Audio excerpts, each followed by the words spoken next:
This morning, this message is not for everyone. It's for someone. When I began to compose this sermon, at the very moment that I launched the document and the little placement cursor began to blink, someone, the Spirit, nudged. Kurt, this is for someone. Someone who, by their fashionable clothes and outward earnest smile, belies their most pressing need: hope. Someone will be in front of you, Kurt, who is losing or who has lost their hope. I'd like to read the text this morning, if you join me, in Ezekiel chapter 37. The Valley of Dry Bones, likely a story familiar to most. If you've never heard it before, you're in for a surprise. The very words of God. Ezekiel 37, verse 1. The hand of the Lord was upon me, and he brought me out by the Spirit of the Lord and set me in the middle of a valley. It was full of bones. He led me back and forth among them, and I saw a great many bones on the valley of the floor, bones that were very dry. He asked me, "Son of man, can these bones live?" I said, "O sovereign Lord, you alone know."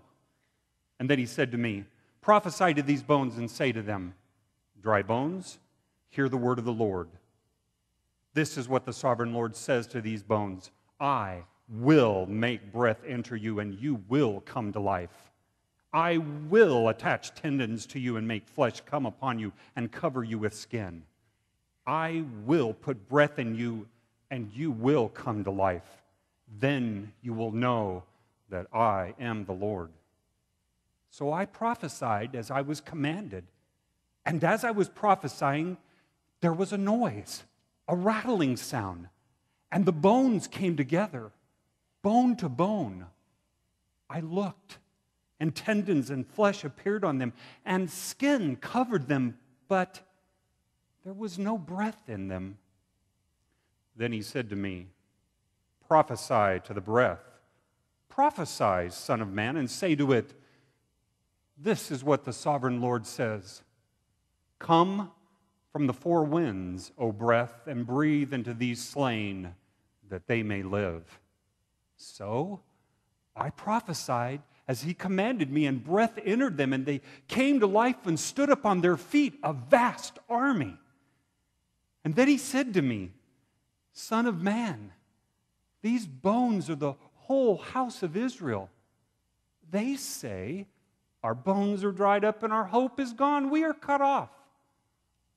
Therefore prophesy and say to them, this is what the sovereign Lord says. O my people, I am going to open your graves and bring you up from them. I will bring you back to the land of Israel. Then you, my people, will know that I am the Lord when I open your graves and bring you up from them. I will put my spirit in you, and you will live, and I will settle in your own land.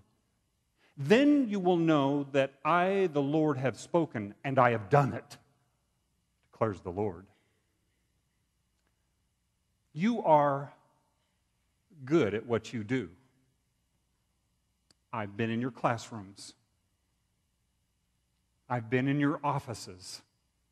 I've been at your homes. And you are good at what you do.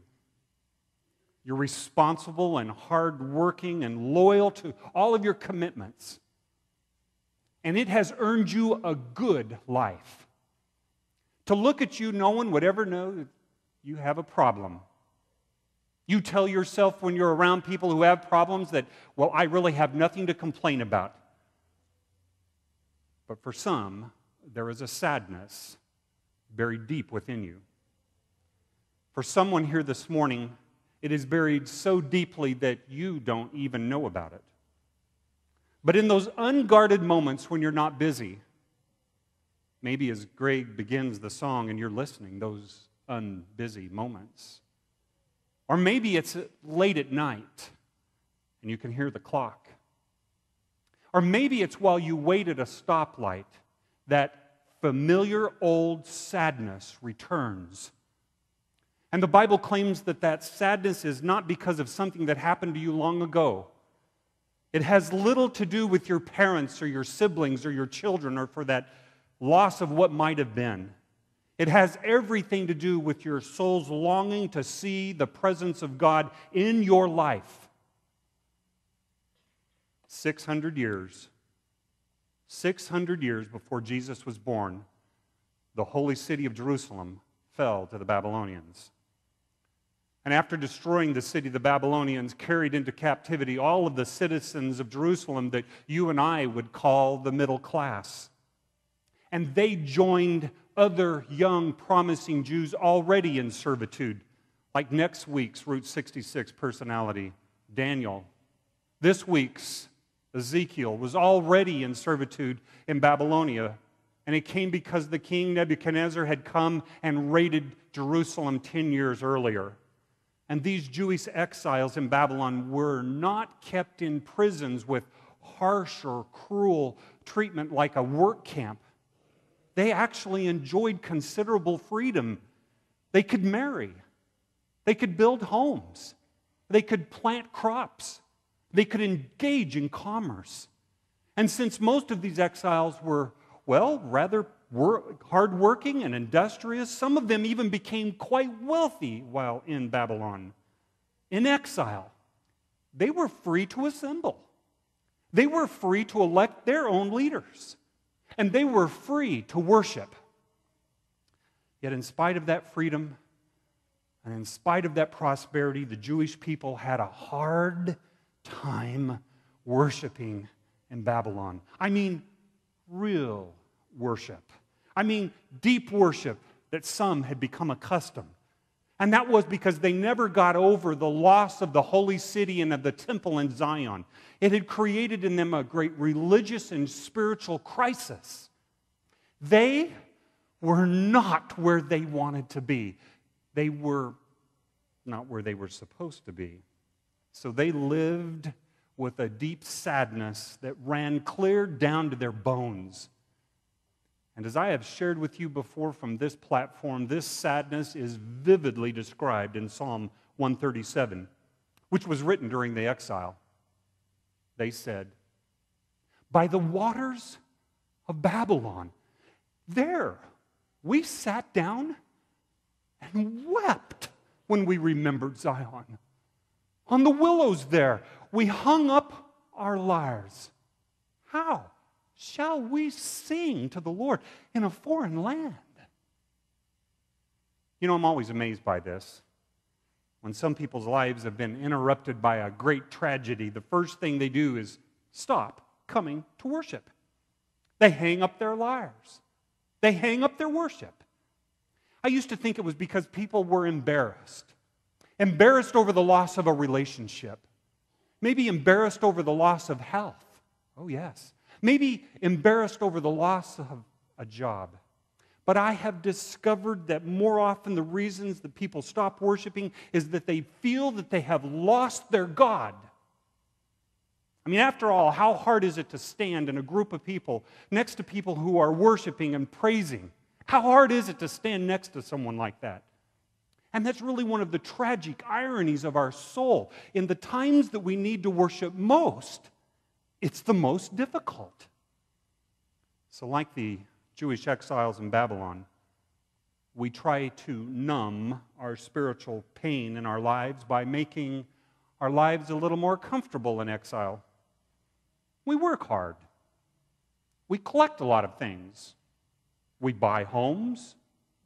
We plant our roots deep. We argue a little local politics. And we try to make Babylon just as nice as we can, only to discover that it doesn't really get rid of that deep sadness.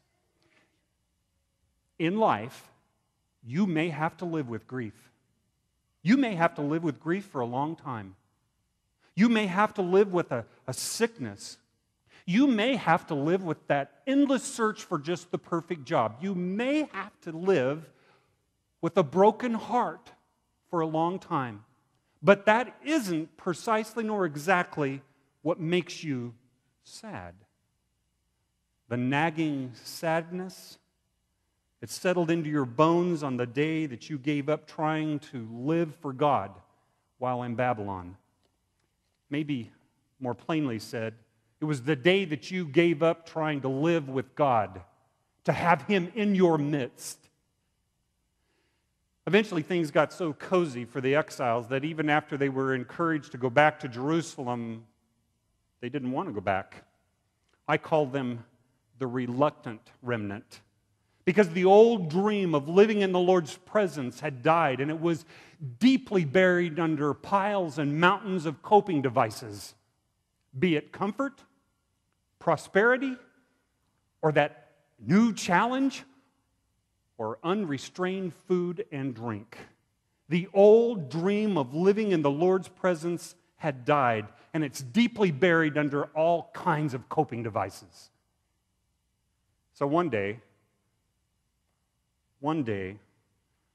the Spirit of the Lord grabbed a hold of His prophet Ezekiel, and the Spirit took him into a valley, and it was filled with those dry bones, as we read. And you know the story well. The Lord speaks to Ezekiel, but think about it. He says, "Mortal man, can these bones live?" And either Ezekiel is thinking hard or he's copping out. He said, Lord, you know the answer to this one." Then the Lord said, "Start preaching to the bones. Start preaching to the bones and say, 'O dry bones, hear the word of the Lord.'" Now I've just got to call a timeout here. Can we just talk for a minute? Can you imagine what this must have looked like? Here's the Lord's prophet standing in this valley of dry bones, and he's saying to them, "Hey, jawbone, hey, femur, God is going to do with you like they do on CSI New York. He's going to bring all the bones back together. Only what's better, He's going to breathe life into you, just like He breathed into Adam at creation, and he became a living being. You will live again. But there's more. You will know again that He is God, and you will know that you are His people. And you will never again settle for comfort or power or work when you know that deep in your bones that you long to have the well-being and the true power and the work of God's Spirit within you. You will again hope. Now, if I'd have been Ezekiel, I would have gently suggested that the Lord should first bring the bones back to life. And then I'll be only too happy to dig out a skeleton sermon and preach to the bones. In fact, Lord, why don't you put some ears on those bones? It'll be much easier for them to hear. How about also, before I start, Lord, give them a little memory so that they can remember? And before I preach, would you mind to put hands on the bones so that they can lift their hands in holy reverence to you as I will direct them? I'll tell you, Lord, if you will build them, I will come and preach to them. But the Lord calls us to believe that the bones that have breath, when we don't see the vapor, and that's called hope. The Lord calls us to believe bones that will have breath without seeing the vapor will come back to life, and that's hope. The Lord calls us to see these bones that have tendons, but we don't see the ligaments, is really just another word for hope. It is hope that brings us back to life. Hope rises from our mortal bones and chooses. We choose then to believe in spite of how it is.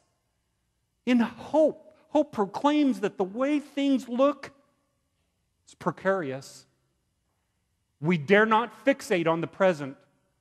Don't you believe in today too much. Don't be consumed by the present. Don't take it too seriously. Don't bank on today because it will not last. Consequently, hope is world-shattering. Maybe that's why the poor in this world are actually much better at hoping than we in the middle or upper classes, who are, thank you very much, coping quite well in Babylon. Some of us have a hard time with hope. We think we're doing well enough. But if you are living a life without a real sense of God's presence in your life, then your life is just withering away to dry bones. A couple months ago, Greg and I spent the evening and we cooked dinner and then we put in a DVD. After watching that 2007 movie, The Color of Freedom, which chronicles the early years of the imprisonment of South Africa's Nelson Mandela, I was motivated to read some excerpts from his autobiography, the 1994 book, The Long Walk to Freedom. Now, both the movie and the book describe his 27 years of imprisonment. It was not where Mandela wanted to be. It was not where he was supposed to be. It really was Babylon in the worst sense of the word. Over half of those years spent under that blistering sun in the valley of Robben Island in that lime quarry, breaking rocks even into smaller rocks. It was really senseless work, and it was literally killing Mandela and his fellow prisoners. I mean, most of the guards, save one, were cruel, and the conditions were horrible. And the prison was really designed to extinguish hope, and it was clearly working until Mandela and his fellow prisoners began singing songs. They sang songs of the revolution in their native tongue that the guards did not speak. They sang folk songs. They sang spiritual songs. They sang songs that reminded them of home. And as they sang those songs, even in South Africa's Babylon, their hope came back to life. And then so did they. And after Mandela had spent 14 years on Robben Island, he was allowed to see his daughter for the first time since being imprisoned. She brought with her his new granddaughter, whom he had never seen. And in the South African tribal tradition, it falls to the grandfather to name the grandchildren. And because we're recording the sermon today, if my children hear this, I want you to know I think that's a nice tradition. So when Mandela's daughter asked him, "What will the child's name be?" he immediately said, "Zazu." Zazu, which means hope.